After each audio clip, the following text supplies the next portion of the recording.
Punjabi radio USA ਸੁਣ ਰਹੇ ਸਾਰੇ ਸਰੋਤਿਆਂ ਨੂੰ ਨਿੱਘੀ ਜੀ ਆਇਆਂ ਨੂੰ, ਸਭ ਨੂੰ ਪਿਆਰ ਸਤਿਕਾਰ ਸਤਿ ਸ਼੍ਰੀ ਅਕਾਲ ਸਰੋਤਿਓ। ਪ੍ਰੋਗਰਾਮ ਖਬਰ ਤੇ ਨਜ਼ਰ ਦੇ ਵਿੱਚ ਆਪ ਸਭ ਦਾ ਨਿੱਘਾ ਸਵਾਗਤ ਹੈ। ਮੇਰੇ ਨਾਲ ਜੁੜ ਚੁੱਕੇ ਨੇ ਮਿੰਟੂ ਗੁਰਸਰੀਆ ਜੀ। ਮਿੰਟੂ ਜੀ, ਨਿੱਘੀ ਜੀ ਆਇਆਂ ਨੂੰ, ਪਿਆਰ ਭਰੀ ਸਤਿ ਸ਼੍ਰੀ ਅਕਾਲ ਜੀ। ਸ਼ੁਕਰੀਆ ਜੀ, ਸਾਰਿਆਂ ਨੂੰ ਸਤਿ ਸ਼੍ਰੀ ਅਕਾਲ।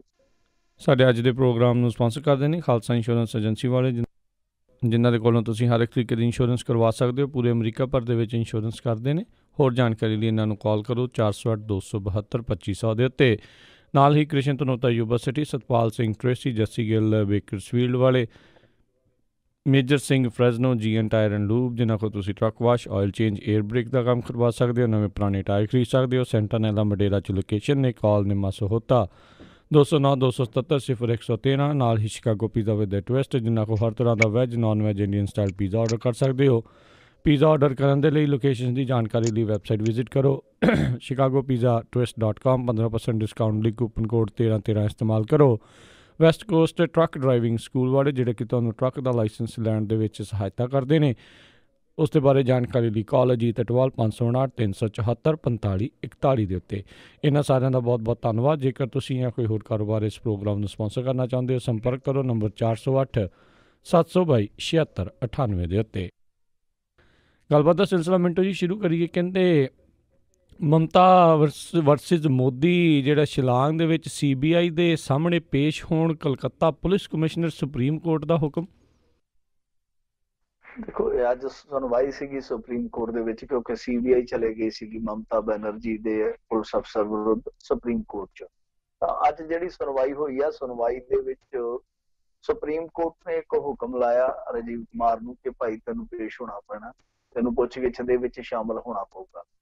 ਪਰ ਉਹਨਾਂ ਨੇ ਇੱਕ ਨਿਊਟਰਲ ਵੈਨਿਊ ਤੈਅ ਕੀਤੀ ਆ ਇਸ ਮਾਮਲੇ ਦੇ ਮੁਤਲਕ ਕਿ ਸ਼ਿਲੌਂਗ ਦੇ ਵਿੱਚ ਪੁੱਛਗਿੱਛ ਹੋਊਗੀ, ਮਤਲਬ ਕਿ ਨਾ ਦਿੱਲੀ ਤੇ ਨਾ ਬੰਗਾਲ, ਤੀਜੀ ਥਾਂ ਹੋਊਗੀ, ਤੁਸੀਂ ਉੱਥੇ ਜਾ ਕੇ ਪੁੱਛਗਿੱਛ ਦੇ ਵਿੱਚ ਸ਼ਾਮਲ ਹੋਣਾ ਹੋਊਗਾ। ਪਰ ਨਾਲ ਸੁਪਰੀਮ ਕੋਰਟ ਨੇ CBI ਨੂੰ ਹਦਾਇਤ ਜਾਰੀ ਕਰ ਦਿੱਤੀ ਆ ਕਿ ਤੁਸੀਂ ਗ੍ਰਿਫਤਾਰ ਨਹੀਂ ਕਰ ਸਕਣਾ, ਤੁਸੀਂ ਗ੍ਰਿਫਤਾਰ ਨਹੀਂ ਕਰੋਗੇ।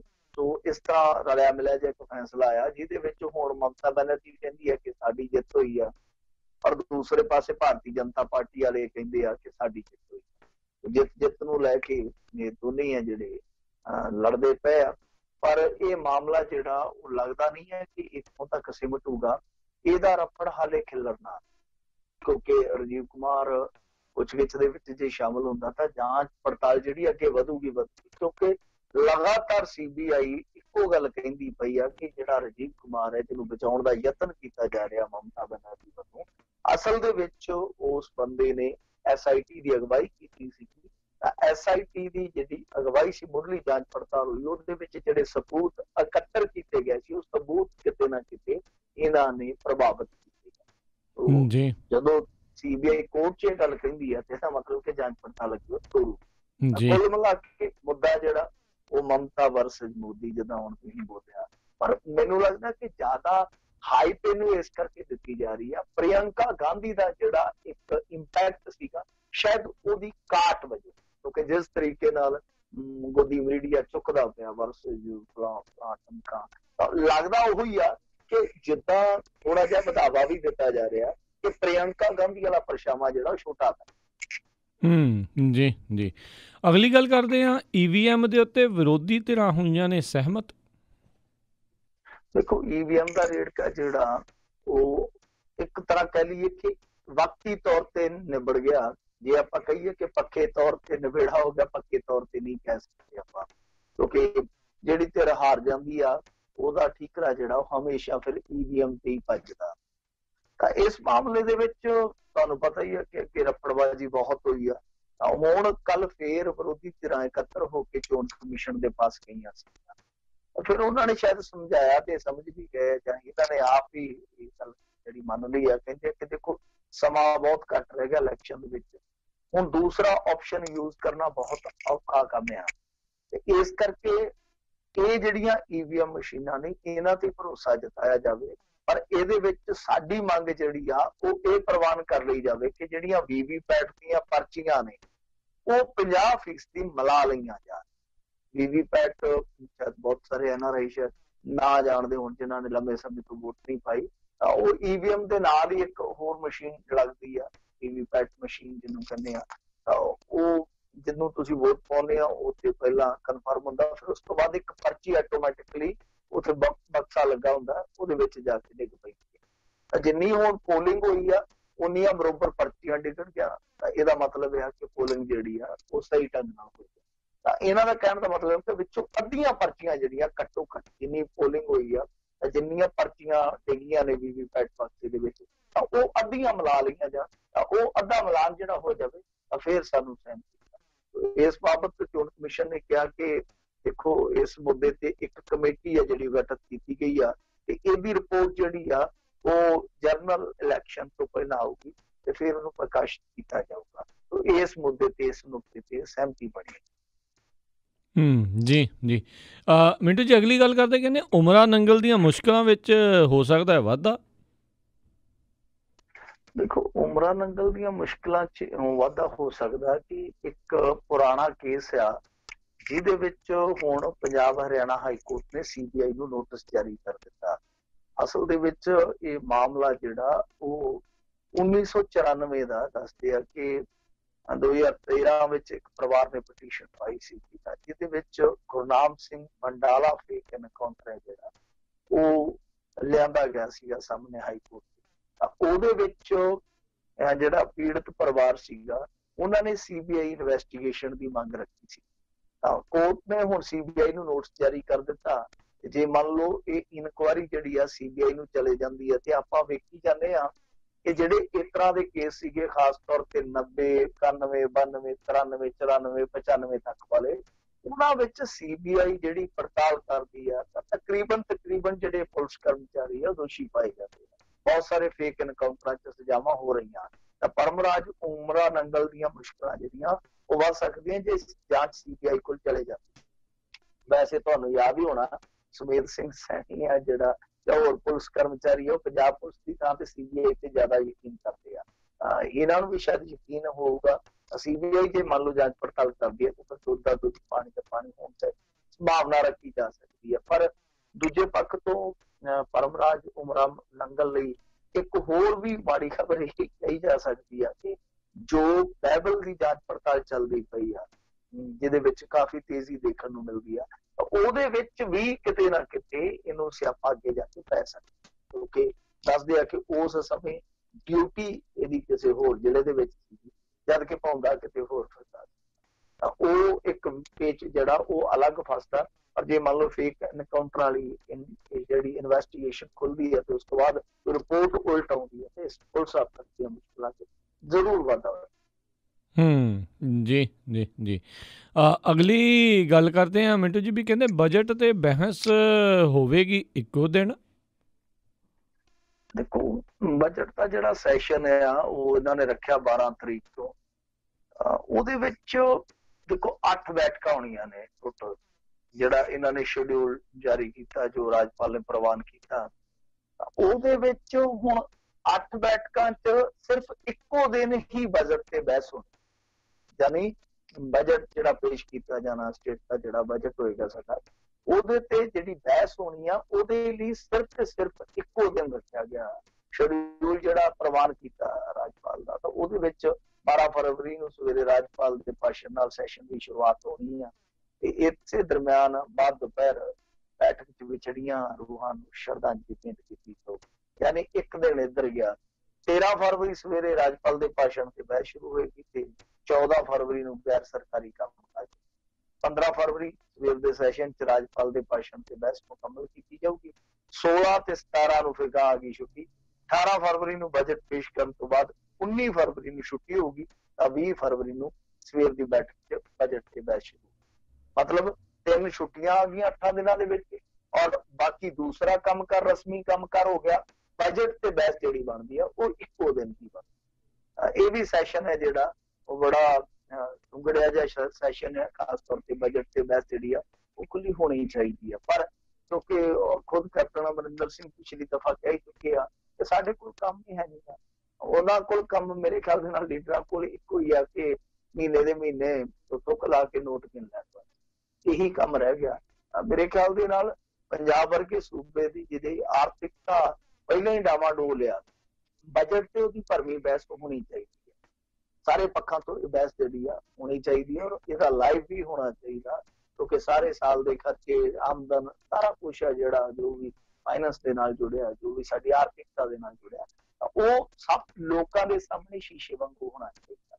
ਇਹ ਪਤਾ ਨਹੀਂ ਕਿਉਂ ਡਰਦੇ ਆ, ਪਰ ਮੇਰੇ ਖਿਆਲ ਦੇ ਨਾਲ ਕਿਤੇ ਇਹਨਾਂ ਤੇ ਵੀ ਉਹ ਸਿਧਾਂਤ ਲਾਗੂ ਹੋ ਜਾਵੇ ਨਾ, ਨੋ ਵਰਕ ਨੋ ਪੇ, ਫੇਰ ਤਾਂ ਬਹੁਤ ਹੱਦ ਤੱਕ ਇੱਕ ਦੂਜੇ ਨੂੰ ਤੱਕ ਕੇ ਲਿਆਉਣਗੇ ਅਸੈਂਬਲੀ ਨੂੰ ਕਿ ਆਓ ਕੰਮ ਕਰੀਏ। ਇਹਨਾਂ ਦਾ ਕੰਮ ਜਿਹੜਾ ਚੱਲਦਾ, ਹਾਜ਼ਰੀ ਪਾ ਲਈ ਬਸ, ਤਨਖਾਹ ਪੱਕੀ ਆ, ਕਿਸੇ ਨੇ ਪੁੱਛਣਾ ਨਹੀਂ, ਕਿਸੇ ਨੇ ਲੈਣਾ ਨਹੀਂ ਦੇਣਾ। ਉਹ ਕੁੱਲ ਮਿਲਾ ਕੇ ਕਹਿ ਸਕਦੇ ਆ ਕਿ ਬਹੁਤ ਕਾਂਗਰਸ ਸਰਕਾਰ ਜਿਹੜੀ ਆ ਉਹ ਵੱਖਰੀ ਕਿਸਮ ਦੀ ਇੱਥੇ ਸਰਕਾਰ ਚਲਾ ਰਹੀ ਹੈ, ਜਿਹਦੇ ਵਿੱਚ ਲਗਾਤਾਰ ਅਸੈਂਬਲੀ ਦੀਆਂ ਜਿਹੜੀਆਂ ਬੈਠਕਾਂ ਉਹ ਘਟ ਰਹੀਆਂ। ਜੀ ਜੀ ਜੀ। ਅਗਲੀ ਮਿੰਟੂ ਜੀ ਗੱਲ ਕਰਦੇ, ਕਹਿੰਦੇ ਵੀਰ ਦਵਿੰਦਰ ਹੋਣਾ ਨੇ ਮਿਲਾਇਆ ਟਕਸਾਲੀਆਂ ਨਾਲ ਹੱਥ, ਇਹ ਵੀ ਸਾਰਿਆਂ ਨਾਲ ਹੱਥ ਮਿਲਾਉਂਦੇ ਰਹਿੰਦੇ ਆ। ਬਿਲਕੁਲ, ਇਹ ਉਹਨਾਂ ਮੇਲਿਆਂ ਦੇ ਵਿੱਚੋਂ ਆ ਜਿਹੜੇ ਤੁਰ ਫਿਰ ਕੇ ਮੇਲਾ ਵੇਖਣ ਦੇ ਸ਼ੌਕੀਨ ਆ। ਤੁਰ ਫਿਰ ਕੇ ਸਿਆਸਤ ਦਾ ਮੇਲਾ ਦੋ ਹੀ ਬੰਦੇ ਮੇਰੇ ਖਿਆਲ ਦੇ ਨਾਲ ਜ਼ਿਆਦਾ ਵੇਖ ਚੁੱਕੇ ਆ, ਵੈਸੇ ਰਾਮੂ ਵਾਲੀਆ ਸਾਹਿਬ ਵੀ ਹੈਗੇ ਆ, ਜਗਮੀਤ ਬਰਾੜ ਤੇ ਵੀਰ ਦਵਿੰਦਰ। ਹੁਣ ਇਹਨਾਂ ਨੇ ਨਵੇਂ ਜਿਹੜੇ ਸਾਥੀ ਲੱਭੇ ਆ ਉਹ ਟਕਸਾਲੀ ਆ, ਅੱਜ ਇਹ ਰਸਮੀ ਤੌਰ ਤੇ ਸ਼ਾਮਲ ਹੋ ਗਏ ਆ ਟਕਸਾਲੀ ਦਲ ਦੇ ਵਿੱਚ। ਵੈਸੇ ਇਹ ਤੇ ਬਹੁਤ ਲੰਬੇ ਸਮੇਂ ਤੋਂ ਰਾਜਨੀਤੀ ਦੇ ਵਿੱਚ ਆ। 1967 ਵਿੱਚ ਬਤੌਰ ਸਿੱਖ ਸਟੂਡੈਂਟ ਫੈਡਰੇਸ਼ਨ ਦੇ ਪ੍ਰਧਾਨ ਨੇ ਸਿਆਸਤ 'ਚ ਆਪਣੀ ਪਾਰੀ ਸ਼ੁਰੂ ਕਰਦੇ ਆ। ਫਿਰ 1980 ਚ ਸਰਹੰਦ ਤੋਂ ਵਿਧਾਇਕ ਚੁਣੇ ਗਏ ਸੀ, ਫਿਰ 2002 ਵਿੱਚ ਖਰੜ ਤੋਂ ਵਿਧਾਇਕ ਚੁਣੇ ਗਏ ਸੀ। ਪਰ ਦੇਖੋ, ਇਹਨਾਂ ਦੀ ਜਿਹੜੀ ਬੁੱਧੀ ਹੈ ਬੜੀ ਸਹੀਨ ਬੁੱਧੀ ਦੇ ਬੰਦੇ ਆ। ਇਹਨਾਂ ਦੀਆਂ ਤੁਸੀਂ ਲਿਖਤਾਂ ਪੜ੍ਹੋਗੇ, ਇਹਨਾਂ ਦੀ ਰਾਜਨੀਤੀ ਉਹ ਅਲੱਗ ਆ, ਪਰ ਜੋ ਇਹਨਾਂ ਦੀ ਜ਼ਹਿਨੀਅਤ ਆ ਉਹ ਅਲੱਗ ਚੀਜ਼ ਆ। ਤਾਂ ਉਹ ਇਹਨਾਂ ਦਾ ਜਿਹੜਾ ਪ੍ਰਪੇਖ ਹੁੰਦਾ ਲਿਖਤ ਦਾ, ਜਦੋਂ ਅਸੀਂ ਉਸ ਪ੍ਰਪੇਖ ਦੇ ਵਿੱਚ ਜਾਂਦੇ, ਮਜ਼ਮੂਨ ਦੇ ਵਿੱਚ ਜਾਂਦੇ ਹਾਂ, ਬਹੁਤ ਜ਼ਿਆਦਾ ਡੂੰਘਾਈ ਤਾਂ ਉੱਥੋਂ ਪਤਾ ਲੱਗ ਜਾਂਦਾ ਕਿ ਹਿਸਟਰੀ ਦਾ ਵੀ ਗਿਆਨ ਆ, ਧਰਮ ਦਾ ਵੀ ਗਿਆਨ ਆ, ਬਹੁਤ ਸਟੱਡੀ ਹੈ ਇਹਨਾਂ ਦੀ, ਉਹ ਦਿਖਦੀ ਆ। ਪਰ ਰਾਜਨੀਤੀ 'ਚ ਇਹਨਾਂ ਦੀ ਇੱਕ ਸਮੱਸਿਆ ਕਿ ਇਹਨਾਂ ਦਾ ਪੇਚ ਫਸ ਜਾਂਦਾ ਕਸੂਤਾ, ਜਿੱਥੇ ਵੀ ਜਾਂਦੇ ਆ ਗਰਾਰੀ ਅੜ ਜਾਂਦੀ। ਜਿੱਦਾਂ ਕੈਪਟਨ ਅਮਰਿੰਦਰ ਸਿੰਘ ਦੇ ਨਾਲ ਕਾਂਗਰਸ ਦੇ ਵਿੱਚ ਨਹੀਂ ਬਣ ਗਏ, ਵੀ ਫੇਰ ਵਾਪਸ ਆ ਗਏ, ਫੇਰ ਆਉਣਾ ਪਿਆ ਬਾਹਰ। ਤਾਂ ਇਹੀ ਸਮੱਸਿਆ ਇਹਨਾਂ ਦੀ, ਹੋਰ ਵੀ ਪਾਰਟੀਆਂ ਇਹਨਾਂ ਨੇ ਵੇਖੀਆਂ ਤਾਂ ਇਹ ਇਹਨਾਂ ਦੀ ਇੱਕ ਮੁੱਢਲੀ ਸਮੱਸਿਆ ਕਿ ਇਹਨਾਂ ਦੀ ਸੱਥਰੀ ਨਹੀਂ ਪਈ। ਤਾਂ ਹੁਣ ਟਕਸਾਲੀਆਂ ਨਾਲ ਸੱਥਰੀ ਪਊਗੀ ਜਾਂ ਨਹੀਂ ਪਊਗੀ ਇਹ ਸਮਾਂ ਦੱਸੂਗਾ। ਓਦਾਂ ਚਰਚੇ ਚੱਲਦੇ ਪਏ ਆ ਕਿ ਵੀਰ ਦਵਿੰਦਰ ਸਿੰਘ ਹੋਰਾਂ ਨੂੰ ਫਤਿਹਗੜ੍ਹ ਸਾਹਿਬ ਤੋਂ ਟਿਕਟ ਦਿੱਤੀ ਜਾ ਸਕਦੀ। ਜੇ ਉੱਥੋਂ ਆਉਂਦੇ ਆ ਫਿਰ ਇਹ ਵੇਖਣਾ ਦਿਲਚਸਪ ਹੋਊਗਾ ਕਿ ਕੀ ਇੱਥੋਂ ਚੋਣ ਜਿੱਤ ਸਕਦੇ, ਮੁਕਾਬਲੇ ਜਾ ਸਕਦੇ ਆ। ਜੇ ਹੁਣ ਵੀ ਕਿਤੇ ਮੁਕਾਬਲਾ ਨਹੀਂ ਦੇ ਪਾਏ ਜਾਂ ਚੋਣ ਨਹੀਂ ਜਿੱਤ ਸਕਦੇ ਤਾਂ ਫਿਰ ਇਹਨਾਂ ਦਾ ਜਿਹੜਾ ਸਿਆਸੀ ਕੈਰੀਅਰ ਹੈ, ਕਿਉਂਕਿ ਇਹਨਾਂ ਦਾ ਵਿਅਕਤਿਤਵ ਆਪਣੀ ਥਾਂ ਤੇ ਆ, ਪਰ ਜੇ ਸਿਆਸਤ ਦੇਖੀਏ ਤਾਂ ਸਿਆਸੀ ਕੈਰੀਅਰ ਹੈ ਜਿਹੜਾ ਉਹ ਮੇਰੇ ਖਿਆਲ ਦੇ ਨਾਲ ਹੁਣ ਗੋਲਡਨ ਚਾਂਸ ਵਾਲੇ ਮੁਕਾਮ ਤੇ ਖਲੋਤਾ, ਅਭੀ ਨਹੀਂ ਤਾਂ ਕਭੀ ਨਹੀਂ। ਫਿਰ ਇਹਨਾਂ ਦੀ ਜਿਹੜੀ ਵਕਤ ਹੈ ਸਿਆਸਤ ਦੇ ਵਿੱਚ ਉਹ ਥੋੜੀ ਜਿਹੀ ਹੋਰ ਹੌਲੀ ਹੋਈ। ਜੀ ਜੀ। ਅਗਲੀ ਗੱਲ ਕਰਦੇ ਹਾਂ, ਕਹਿੰਦੇ ਭਗਵੰਤ ਮਾਨ ਨੇ ਕੈਪਟਨ ਨੂੰ ਚਿੱਠੀ ਲਿਖ ਕੇ ਬਿਜਲੀ ਦਾ ਝਟਕਾ ਦਿੱਤਾ। ਕਹਿੰਦੇ ਉਹ ਤਾਂ ਨਹੀਂ ਚਿੱਠੀ ਲਿਖ ਦਿੱਤੀ, ਜਿਵੇਂ ਗ੍ਰੀਟਿੰਗ ਕਾਰਡ ਜੇ ਆਉਂਦੇ ਸ਼ਰਾਬ ਜਦੋਂ ਖੋਲਦੇ ਤੇ ਝਟਕਾ ਵੱਜਦਾ ਯਕਦਮ, ਜਿੱਦਾਂ ਦਾ ਝਟਕਾ ਨਾ ਦਿੱਤਾ।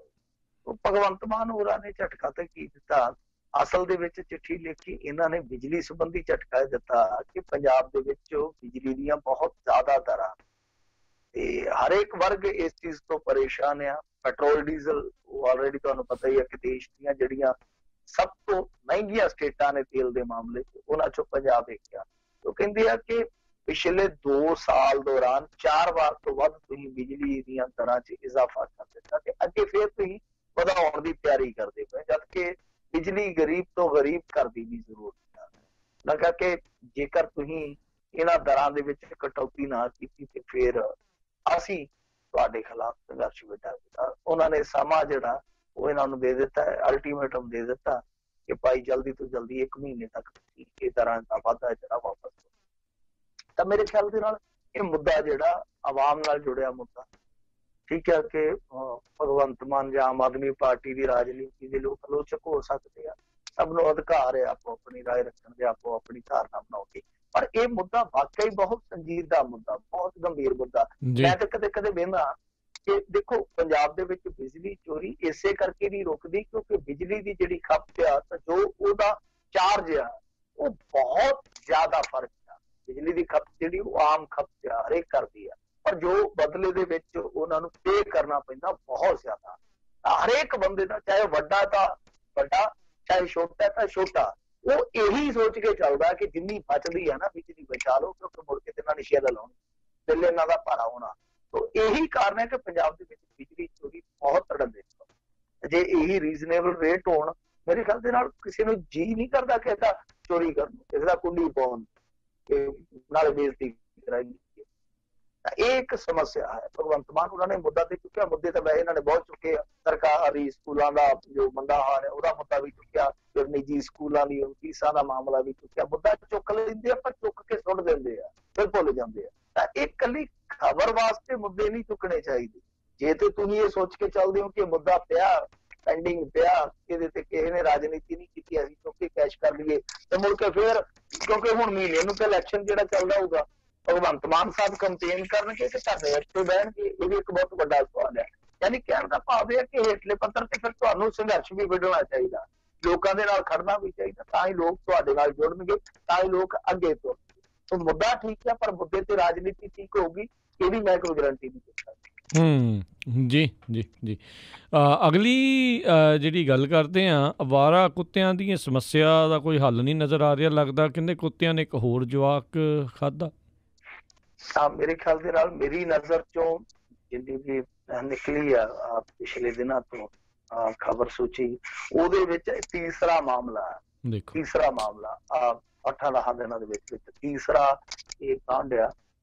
ਪਰਸੋਂ ਚੌਥ ਮੈਂ ਅਖਬਾਰ 'ਚ ਵੇਖਣ ਡਿਆ ਸੀਗਾ, ਬੱਚੇ ਦੇ ਸਿਰ 'ਚੋਂ ਬੁਰਕੀਆਂ ਹੀ ਕੱਢ ਕੇ ਲੈ ਗਏ। ਹਾਲਾਂਕਿ ਉਹ ਬੱਚਾ ਬਚ ਗਿਆ, ਪਰ ਤੁਸੀਂ ਵੇਖੋ ਨਾ 8-10 ਸਾਲ ਦਾ ਬੱਚਾ ਜਿਹਦੇ ਨਾਲ ਇਸ ਤਰ੍ਹਾਂ ਦਾ ਕਾਂਡ ਵਾਪਰਿਆ ਹੋਊਗਾ, ਵਾਰਾ ਕੁੱਤਿਆਂ ਨੇ ਜਿਹਨੂੰ ਨੋਚਿਆ ਹੋਊਗਾ, ਸਾਰੀ ਜ਼ਿੰਦਗੀ ਉਹ ਬੱਚਾ ਦਹਿਸ਼ਤ ਤੋਂ ਬਾਹਰ ਨਹੀਂ ਆਊਗਾ। ਬੇਸ਼ੱਕ ਬਚ ਜਾਊਗਾ, ਉਹ ਕੁੱਤਾ ਵੇਖ ਕੇ ਹੀ ਉਹ ਡਰ ਜਾਊਗਾ ਕਿ ਕਿਤੇ ਮੈਨੂੰ ਵੱਢਣਾ। ਇਹ ਇੱਕ ਸਮੱਸਿਆ ਵਾਕਿਆ, ਜਿੱਦਾਂ ਤੁਸੀਂ ਕਹੀਏ ਕਿ ਇਹ ਸਮੱਸਿਆ ਤੇ ਬਹੁਤ ਵੱਡੀ ਆ, ਪਰ ਇਹਦਾ ਹੱਲ ਨਹੀਂ ਕਿਤੋਂ ਦਿਖਦਾ। ਇਹ ਦਸੂਹਾ ਦੇ ਲਾਗੇ ਕੋਈ ਪਿੰਡ ਗੰਗੀ ਆ, ਉੱਥੇ ਵਿਚਾਰੇ ਖੇਤ ਮਜ਼ਦੂਰ ਸਨ, ਪ੍ਰਵਾਸੀ ਮਜ਼ਦੂਰ ਸਨ, ਉਹ ਦੋਵੇਂ ਜੀ ਕਿਤੇ ਖੇਤਾਂ 'ਚ ਕੰਮ ਕਰਦੇ ਪਏ ਸੀ। ਕੋਲ ਬੱਚਾ ਹੈਗਾ ਜਿਹੜਾ ਉਹ ਕਿਤੇ ਬੈਠਾ ਸੀਗਾ। ਦੱਸਦੇ ਆ ਕਿ ਇਹ ਪਤਾ ਹੀ ਨਹੀਂ ਲੱਗਿਆ ਕੁੱਤਿਆਂ ਨੇ ਕਦੋਂ ਹਮਲਾ ਕਰ ਦਿੱਤਾ। ਕੁੱਤਿਆਂ ਦਾ ਝੁੰਡ ਹੀ ਸੀਗਾ। ਜਦੋਂ ਪਤਾ ਲੱਗਿਆ ਮਾਤਾ ਪਿਤਾ, ਉਦੋਂ ਨੂੰ ਬਹੁਤ ਦੇਰ ਹੋ ਚੁੱਕੀ ਸੀ, ਬੱਚਾ ਪਾੜ ਦਿੱਤਾ। ਛੋਟਾ ਜਿਹਾ ਬੱਚਾ ਸੀ, ਮਾਸੂਮ ਬੱਚਾ ਸੀਗਾ, 1.5 ਸਾਲ ਦਾ ਬੱਚਾ ਸੀ। ਹੁਣ ਕੋਈ 1.5 ਸਾਲ ਦਾ ਬੱਚਾ ਤੇ ਉੱਚੀ ਬੋਲ ਵੀ ਨਹੀਂ ਸਕਦਾ, ਉੱਚੀ ਰੋ ਵੀ ਨਹੀਂ ਸਕਦਾ, ਉਹ ਕੁੱਤਿਆਂ ਨੇ ਪਾੜ ਕੱਤਿਆ। ਇਹ ਦੇਖ ਲਓ ਹੁਣ ਤੁਸੀਂ ਕਿ ਸਾਡੇ ਬੱਚੇ ਆ ਜਿਹੜੇ ਉਹ ਕਿੱਦਾਂ ਖਾਏ ਜਾ ਰਹੇ, ਕਿਉਂਕਿ ਪ੍ਰਵਾਸੀਆਂ ਦੇ ਬੱਚੇ ਵੀ ਸਾਡੇ ਬੱਚੇ ਆ, ਕਿਉਂਕਿ ਉਹ ਸਾਡੇ ਘਰਾਂ 'ਚ ਆ ਕੇ ਰੋਜੀ ਰੋਟੀ ਕਮਾ ਕੇ ਲਿਜਾਂਦੇ ਆ, ਪੰਜਾਬ ਦੀ ਧਰਤੀ ਤੋਂ ਲਿਜਾਂਦੇ ਆ। ਉਹਨਾਂ ਦੇ ਬੱਚੇ ਵੀ ਤੇ ਸਾਡੇ ਬੱਚੇ ਆ। ਸਾਡੇ ਬੱਚੇ ਖੁਦ ਜਿਹੜੇ ਪੰਜਾਬੀਆਂ ਦੇ, ਉਹ ਇਸ ਤਰ੍ਹਾਂ ਝੁੰਡਾਂ ਦਾ ਸ਼ਿਕਾਰ ਹੁੰਦੇ ਆ। ਇੱਥੇ ਇੱਕ ਬਜ਼ੁਰਗ ਰਾਮਪੁਰਾ ਫੂਲ ਦੇ ਲਾਗੇ ਵਾਰੀ ਲਾਉਣ ਗਿਆ, ਇੱਧਰ ਮਾਲਵੇ ਦੇ ਵਿੱਚ ਪਾਣੀ ਦੀਆਂ ਵਾਰੀਆਂ ਹੁੰਦੀਆਂ ਰਾਤਾਂ ਨੂੰ, ਵਾਰੀ ਲਾਉਣ ਗਿਆ। ਸਵੇਰੇ ਪਰਤਿਆ ਨਹੀਂ, ਮੁੰਡੇ ਨੇ ਆਖਿਆ ਕਿ ਪਾਪਾ ਆਇਆ ਹੀ ਨਹੀਂ ਗਾ, ਮੁੜ ਕੇ ਭੌਂਕੇ ਜਦੋਂ ਵੇਖਿਆ ਤੇ ਰਾਹ ਦੇ ਵਿੱਚ ਕੁੱਤਿਆਂ ਨੇ ਮੁੱਠੀ ਮਾਰਿਆ ਹੋਇਆ। ਇਸ ਤਰ੍ਹਾਂ ਬਹੁਤ ਘਟਨਾਵਾਂ ਵਾਪਰਦੀਆਂ, ਪਰ ਇਹਦਾ ਹੱਲ ਵਾਕਈ ਹੈ ਨਹੀਂ ਗਾ, ਕੋਈ ਹੱਲ ਨਿਕਲ ਨਹੀਂ ਰਿਹਾ। ਜੇ ਕੋਈ ਕੋਸ਼ਿਸ਼ ਕਰਦਾ ਵੀ ਆ, ਉਤੋਂ ਤੁਹਾਨੂੰ ਪਤਾ ਕੁੱਤਿਆਂ ਦੇ ਜਿਹੜੇ ਪ੍ਰੇਮੀ ਆ ਉਹ ਸੰਗਠਨ ਆ ਖੜਦੇ ਮੈਦਾਨ। ਕੁੱਲ ਮਿਲਾ ਕੇ ਅਵਾਰਾ ਪਸ਼ੂ ਆ ਜਿਹੜੇ, ਉਹ ਜਿੱਦਾਂ ਫਸਲ ਉਜਾੜੀ ਜਾਂਦੇ ਆ, ਇਹ ਇੱਥੇ ਨਸਲ ਉਜਾੜੀ ਜਾਂਦੇ ਆ। ਹੱਲ ਕੋਈ ਨਹੀਂ ਹੈ, ਸਿਰਫ ਤੇ ਸਿਰਫ ਫਿਗਰ ਗਿਣੇ ਜਾਂਦੇ ਆ। ਜਿੱਦਾਂ ਮੈਂ ਤੁਹਾਨੂੰ ਸੁਣਾਤਾ ਕਿ ਇੰਨੇ ਕੁ ਦਿਨਾਂ 'ਚ 3 ਮੌਤਾਂ ਤੇ ਆ ਮੈਂ ਸੁਣ ਲਈਆਂ। ਤੇ ਜੇ ਆਪਾਂ ਸਾਲ ਭਰ ਦੇ ਅਖਬਾਰ ਖੋਲੀਏ, ਇਹ ਅੰਕੜਾ ਜਿਹੜਾ ਉਹ ਪਤਾ ਨਹੀਂ ਕਿੱਥੋਂ ਤੱਕ ਪਹੁੰਚੂਗਾ। ਸੋ ਅੰਕੜਾ ਗਿਣ ਸਕਦੇ ਆ, ਦਿਨ ਨਹੀਂ ਮਿਲ ਸਕਦੇ ਕਿ ਹਾਂ ਭਾਈ ਇਸ ਮਿੱਥੇ ਦਿਨ ਤੇ ਇਹ ਸਮੱਸਿਆ ਦਾ ਨਿਵਾਰਨ ਹੋਊਗਾ। ਜੀ ਜੀ। ਅਗਲੀ ਜਿਹੜੀ ਗੱਲ ਕਰਦੇ ਹਾਂ ਮਿੰਟੂ ਜੀ, ਕਹਿੰਦੇ ਪੰਜਾਬ ਸਰਕਾਰ ਨੇ ਮੁਲਾਜ਼ਮਾਂ ਨੂੰ ਦਿੱਤੀ ਇੱਕ ਵਿਸ਼ੇਸ਼ ਰਿਆਇਤ। ਦੇਖੋ ਇਹ ਬਹੁਤ ਵਧੀਆ ਪਹਿਲ ਕਦਮੀ ਆ। ਉਦਾਂ ਤੇ ਸਰਕਾਰ ਤੇ ਕੰਮ ਇਸ ਤਰ੍ਹਾਂ ਦੇ ਆ ਕਿ ਉਹਦੇ ਹਿੱਸੇ 'ਚ ਸਲਾਹਤ ਜਿਹੜੀ ਆ ਬੜੀ ਘੱਟ ਆਉਂਦੀ ਆ, ਨਖੇਦੀ ਜ਼ਿਆਦਾ ਆਉਂਦੀ ਆ ਜੀ, ਨਿੰਦਾ ਜ਼ਿਆਦਾ ਆਉਂਦੀ ਆ। ਤਾਂ ਇਹਨਾਂ ਨੇ ਕੀ ਕੀਤਾ ਆ ਕਿ ਆਪਣੇ ਮੁਲਾਜ਼ਮਾਂ ਨੂੰ, ਯਾਨੀ ਜਿਹੜੇ ਇਹਨਾਂ ਦੇ ਸਰਕਾਰੀ ਕਰਮਚਾਰੀ ਆ, ਸਿੱਖਿਆ ਵਿਭਾਗ ਨੇ, ਪੰਜਾਬ ਦਾ ਹਰ ਵਿਭਾਗ ਇਹਨਾਂ ਨੇ ਰੱਖ ਲਿਆ ਕਿ ਚਾਹੇ ਕੋਈ ਅਧਿਕਾਰੀ ਆ ਚਾਹੇ ਕੋਈ ਕਰਮਚਾਰੀ ਆ, ਜੇ ਉਹ ਖੂਨਦਾਨ ਕਰੂਗਾ ਤਾਂ ਉਹਨੂੰ ਉਸ ਦਿਨ ਛੁੱਟੀ ਦਿੱਤੀ ਜਾਊਗੀ। ਮਤਲਬ ਕਿ ਬਲੱਡ ਡੋਨੇਟ ਕਰਨ ਤੇ ਉਸ ਦਿਨ ਸਰਕਾਰੀ ਜਾਂ ਅਧਿਕਾਰੀ ਨੂੰ ਛੁੱਟੀ ਹੋ। ਉਦਾਹਰਨ ਦੇ ਤੌਰ ਤੇ ਇਹਨਾਂ ਨੇ 4 ਛੁੱਟੀਆਂ ਰੱਖੀਆਂ ਕਿ 1 ਸਾਲ ਦੇ ਵਿੱਚ 4 ਦਫਾ ਤੁਸੀਂ ਖੂਨਦਾਨ ਕਰ ਸਕਦੇ ਹੋ, 4 ਛੁੱਟੀਆਂ ਪ੍ਰਾਪਤ ਕਰ ਸਕਦੇ ਹੋ। ਤਾਂ ਮੇਰੇ ਖਿਆਲ ਦੇ ਨਾਲ ਇੱਕ ਚੰਗੀ ਪਹਿਲ ਕਦਮੀ ਆ, ਕਿਉਂਕਿ ਵੈਸੇ ਵੀ ਸਾਡੇ ਤੇ ਪੰਜਾਬੀਆਂ ਦੇ ਵਿੱਚ ਇਹਨਾਂ ਚੀਜ਼ਾਂ ਦਾ ਬੜਾ ਡਰ ਰਹਿੰਦਾ। ਕੁਛ ਲੋਕ ਕਹਿੰਦੇ ਖੂਨ ਕਢਾ ਦਈਏ, ਖੂਨ ਬਣਦਾ ਨਹੀਂ ਹੈ, ਇਹ ਹੋ ਜਾਂਦਾ, ਉਹ ਹੋ ਜਾਂਦਾ। ਪਰ ਜੇ ਬੰਦੇ ਨੇ ਖੂਨਦਾਨ ਕਰਨਾ ਤਾਂ ਫਿਰ ਉਤੋਂ ਕੰਮ ਦਾ ਵੀ ਬੋਝ ਹੋਵੇ ਕਿ ਨਾਲ ਦੀ ਨਾਲ ਕੰਮ ਤੇ ਜਾਣਾ, ਕਿਉਂਕਿ ਥੋੜੀ ਬਹੁਤ ਕਈ ਵਾਰ ਵੀਕਨੈਸ ਆ ਜਾਂਦੀ ਹੈ। ਇਹ ਚੀਜ਼ ਮੇਰੇ ਖਿਆਲ ਦੇ ਨਾਲ ਠੀਕ ਆ। ਬਾਕੀ ਕਈ ਬੰਦੇ ਆ ਜਿਹੜੇ ਉਹ ਇਸ ਚੀਜ਼ ਨੂੰ ਵੀ ਸ਼ਾਇਦ ਅੱਗੇ ਲੈਣਗੇ ਕਿ ਨਾਲੇ ਪੁੰਨ ਨਾਲੇ ਫਲੀਆਂ, ਉਹ ਕਹਿੰਦੇ ਤੇ ਨਾ, ਨਾਲੇ ਖਾਓ ਖਰਮਾਨੀਆਂ, ਨਾਲੇ ਭੰਨੋ ਬਦਾਮ, ਕਿ ਨਾਲੇ ਚਲੋ ਛੁੱਟੀ ਮਨਾ ਲਾਂਗੇ ਬੱਚਿਆਂ ਦੇ ਨਾਲ, ਤੇ ਨਾਲੇ ਕਿਸੇ ਦੇ ਗਰੀਬ ਦੇ ਲੇਖੇ ਲੱਗ ਜਾਊਗਾ। ਦੋ ਚੀਜ਼ਾਂ ਇਹ ਸੋਚ ਕੇ ਬਹੁਤ ਸਾਰੇ ਲੋਕ ਹੈ ਜਿਹੜੇ ਪਹਿਲ ਕਰਨੀ ਕਰ ਸਕਦੇ ਆ। ਸਰਕਾਰ ਨੇ ਚੰਗਾ ਕੰਮ ਕੀਤਾ, ਇਸ ਚੀਜ਼ ਨੂੰ ਉਤਸ਼ਾਹਿਤ ਕਰਨਾ ਚਾਹੀਦਾ ਜੀ। ਤੇ ਮਿੰਟੂ ਜੀ, ਤੁਹਾਡੇ ਇਲਾਕੇ ਵਾਲੇ ਕੋਲਿਆਂ ਵਾਲੀ ਦਾ ਕੀ ਹਾਲ ਆ? ਉਹਦਾ ਹਾਲ ਕੀ ਆ, ਉਹਨੂੰ ਖੁਦ ਨੂੰ ਬਵਾਸੀਰ ਹੋ ਗਈ, ਉਧਰੋਂ ਉਹਦਾ ਚੈੱਕ ਬਾਉਂਸ ਹੋ ਗਿਆ। ਹਾਲ ਕਾਹਦੇ ਆ, ਕੀ ਪੁੱਛਦੇ ਹੋ? ਹਾਲ ਫਕੀਰਾਂ ਦਾ ਪਿਆ ਹਾਲ ਬਣਿਆ ਪਿਆ, ਮੰਦਾ ਹਾਲ ਹੀ ਆ। ਉਹ ਬਿਮਾਰੀ ਵਾਸਤੇ ਛੁੱਟੀ ਮੰਗਦਾ, ਉਧਰ ਛੁੱਟੀ ਨਹੀਂ ਦੇਣ ਡਈ ਸਰਕਾਰ, ਤੇ ਇੱਧਰ ਜਿਹੜੇ ਬੈਂਕ ਉਹ ਛੋਟ ਨਹੀਂ ਦੇਣ ਡੇ। ਚੈੱਕ ਲਾਇਆ ਸੀਗਾ ਇਹਨਾਂ ਨੇ, ਕਿਉਂਕਿ ਲੋਨ ਚੰਗਾ ਚੱਕਿਆ, ਲੋਨ ਵੀ ਦੇਖ ਲਓ, ਗਰੀਬ ਵੀ ਚੱਕੀ ਜਾਂਦੇ ਤੇ ਅਮੀਰ ਵੀ ਚੱਕੀ ਜਾਂਦੇ, ਪਤਾ ਨਹੀਂ ਕੀ ਜ਼ਰੂਰਤਾਂ ਨੇ। ਇਹਨਾਂ ਨੇ ਜਿਹੜਾ ਲੋਨ ਲਿਆ ਸੀਗਾ ਉਹਦੇ ਵਿੱਚ ਇਹਨਾਂ ਨੇ 3 ਚੈੱਕ ਦਿੱਤੇ ਸੀ ਅਦਾਇਗੀ ਦੇ। ਉਹ ਪਹਿਲਾ ਚੈੱਕ ਵੀ ਪਾਸ ਹੋ ਗਿਆ, ਤੀਜਾ ਵੀ ਪਾਸ ਹੋ ਗਿਆ, ਜਿਹੜਾ ਦੂਜਾ ਸੀ 33 ਲੱਖ ਦਾ ਉਹ ਅੜ ਗਿਆ, ਉਹ ਬਾਉਂਸ ਹੋ ਗਿਆ। ਹੁਣ ਬੈਂਕ ਨੇ ਫਿਰ ਨੋਟਿਸ ਘੱਲਿਆ। ਬੈਂਕ ਜਦੋਂ ਨੋਟਿਸ ਘੱਲਦਾ ਫਿਰ ਥੋੜਾ ਸਮਾਂ ਦਿੰਦਾ ਕਿ ਲਿਆਓ ਭਾਈ, ਜਦ ਖਾਤੇ 'ਚ ਪੈਸੇ ਪਾ ਲਓ, ਨਵਾਂ ਚੈੱਕ ਦੇ ਕੇ ਆਪਣਾ ਕੰਮ ਨਿਪਟਾ ਲਓ, ਜਾਂ ਸਾਨੂੰ ਨਗਦ ਦੇ ਦਿਓ, ਨਹੀਂ ਤਾਂ ਫਿਰ ਚੈੱਕ ਬਾਉਂਸ ਦਾ ਮੁਕੱਦਮਾ ਵੀ ਦੱਸ ਦਿਓ। ਤੇ ਜੇ ਕੋਲੇ ਵਾਲੀ ਤੇ ਦੂਜਾ ਮੁਕੱਦਮਾ ਦਰਜ ਹੋ ਗਿਆ, ਫਿਰ ਇੱਥੇ ਡੁੱਬਦੇ ਦੇ ਸਿਰ 'ਚ ਮਾੜਾ ਮੂੰਹ ਪਾਣੀ ਪਾਉਣ ਵਾਲੀ ਗੱਲ ਆ, ਕਿਉਂਕਿ ਮਾਮਲਾ ਜਿਹੜਾ ਉਹ ਪਹਿਲਾਂ ਹੀ ਬਹੁਤ ਜ਼ਿਆਦਾ ਪੇਚੀਦਾ ਹੋਇਆ ਪਿਆ ਸਾਡੇ ਇਲਾਕੇ 'ਚ। ਤੇ ਲੋਕੀ ਗੱਲਾਂ ਕਰਦੇ ਆ ਕਿ ਜਥੇਦਾਰ ਹੁਣ ਉਦੋਂ ਹੀ ਆਊਗਾ ਜਦੋਂ ਕੋਡ ਆਫ ਕੰਡਕਟ ਲੱਗ ਗਿਆ ਇਲੈਕਸ਼ਨ ਦਾ। ਉਹ ਪਤਾ ਨਹੀਂ ਕਿਹੜਾ ਕਹਿੰਦੇ ਆ, 2022 ਵਾਲਾ ਕਹਿੰਦੇ ਆ ਜਾਂ 2019 ਵਾਲਾ ਕਹਿੰਦੇ ਆ। ਜੀ ਸਹੀ ਗੱਲ ਹੈ ਜੀ। ਜੀ ਤੇ ਮਿੰਟੂ ਜੀ, ਬਹੁਤ ਬਹੁਤ ਤੁਹਾਡਾ ਧੰਨਵਾਦ, ਤੁਸੀਂ ਸਾਡੇ ਨਾਲ ਜੁੜੇ, ਇਹਨਾਂ ਖਬਰਾਂ ਬਾਰੇ ਸਾਨੂੰ ਜਾਣਕਾਰੀ ਦਿੱਤੀਆਂ। ਅਗਲੀ ਵਾਰ ਤੱਕ ਲਈ ਬੜੀ ਮਿਹਰਬਾਨੀ, ਪਿਆਰ ਭਰੀ ਸਤਿ ਸ੍ਰੀ ਅਕਾਲ ਜੀ। ਸਤਿ ਸ੍ਰੀ ਅਕਾਲ ਜੀ ਸਰੋਤਿਓ, ਇੱਥੇ ਹੀ ਸਾਡਾ ਅੱਜ ਦੇ ਪ੍ਰੋਗਰਾਮ ਦੀ ਸਮਾਪਤੀ ਹੈ। ਮਿਲਾਂਗੇ ਤੁਹਾਨੂੰ ਅਗਲੀ ਵਾਰ, ਉਦੋਂ ਤੱਕ ਲਈ ਮੇਰੇ ਵੱਲੋਂ ਵੀ ਪਿਆਰ ਭਰੀ ਨਿੱਘੀ ਸਤਿ ਸ਼੍ਰੀ ਅਕਾਲ। ਜਿਉਂਦੇ ਵਾਸਤੇ ਰਹੋ, ਹੱਸਦੇ ਖੇਡਦੇ ਰਹੋ, ਸੁਣਦੇ ਰਹੋ ਪੰਜਾਬੀ ਰੇਡੀਓ USA। ਤੁਸੀਂ ਸੁਣ ਰਹੇ ਹੋ KOBO Yuba City 1450 AM, KIID Sacramento 1470 AM, KWRU Fresno 1300 AM, KLHC Bakersfield 1350 AM.